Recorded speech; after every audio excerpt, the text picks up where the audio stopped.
na-reproject ako. The NPA believed that I was still part of them. Parang sa normal na linggo, double agent Nag-double ka. agent. Yeah. So I was already operating as the NPA National Operations Command sa intelligence while I was already recruited and captured. Usapin ng impeachment ngayon. Gusto nilang makilala si Grace Piatos. Grace Piatos. At kung sino-sino pa yung mga pangalan. Biro mo, tiningnan sa PSA, kung may ganong... Yung aksaya na pagtingin sa mga public record. Actually, Alam naman kabubuhan natin. yun, Ma'am Malu, eh. Oo, di ba? Alias nga yun eh. Kaya nga, pinag-usapan natin, ba't nag-aalyas? Kahit si Dato Alan, sinabi rin na sila hindi masyado sa alyas, no? So, yun yung pagkakaiba. Pero, kung i-reveal mo ngayon lahat yan, dahil sa kagustuhang malaman, tama ba ang paggamit ng confidential fund ni Vice President? Hindi ba dapat kailangan nating makita kung sino itong mga ito at nasan itong mga ito at paano ginastos ang pera? Kayo bang tatlo naniniwala na tamang accountability yon sa confidential fund? Ako makakasite ako ng actual example na nag-leak at pinatay yung ano. Si Leopoldo Mabilangan. Si Ka-Hector. Oo. Paano na-leak? Yung kinuha nga. Ganito, no? Unang-una, yung boss ko, Heidi Yorak, doon ako nagre-report. Hindi niya nililik. Tapos, pinulitika siya dahil medyo sumisikat siya. Ang nangyari, tinanggal siya. May pumalit. Siguro wag nang banggitin. No? Matagal na rin naman yun. So, may access na siya sa datos na yun. Balak tumakbo.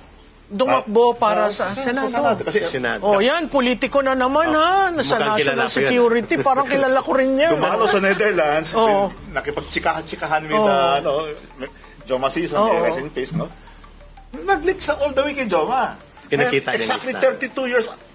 Kasi today is March 25. Eh. 32 years ago, Pinatay si March Mabilangan. 25, 1994 po, tinorn over. Tapos, Paano yun nakita ng mga leadership? Yung mga pangalan? Minarkahan yun, Mamalo. Paano nila napipili sinong gagantihan? Hindi nila confirm na si Mabilangan was cooperating long time ago. With the government? With the government. So, nakita yun nila Joma Season ng Central Committee ng Communist Party of the Philippines that Mabilangan was instrumental in exposing the Red Scorpion Group. The Alex Bongcayo Brigade. The kidnap for ransom operations. So, delikado talaga. Delikado yun. So, yun pala, naglilik na yun. So, dinesisyonan yun ng Central Committee nila Joma Season na targetin siya. Even ang pagpatay kay Romulo Quintanar, the former chieftain of the NPA, was a leakage that he was handled by ISAF or he was part of the PNP-IG program nila General Bogie Mendoza. Lumabas yun sa amin. When I was with the NPA, priority yun. Si Quintanar, si Tabara, si Rick Reyes na consultant ngayon dyan sa Pasig, tsaka si Nilo de la Cruz. Tatlo patay doon. Di si Rick na lang ang Si Rick buhay. Reyes nandyan sa, yan yung tumutulong sa mayor ng Pasig. Kay Vico Soto, I know him. So, nang mag-leak yun sa amin, the order came from Netherlands, kina Joma Season.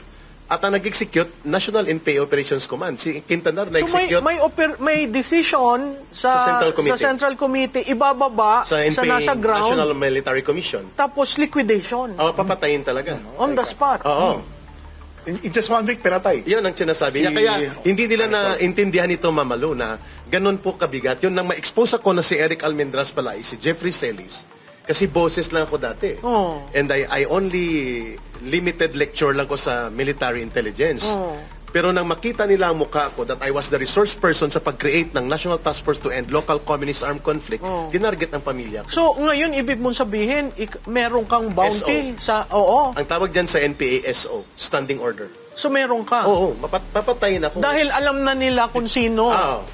Bakit ka naman pumunta sa side ng gobyerno? Na-captured kasi ako.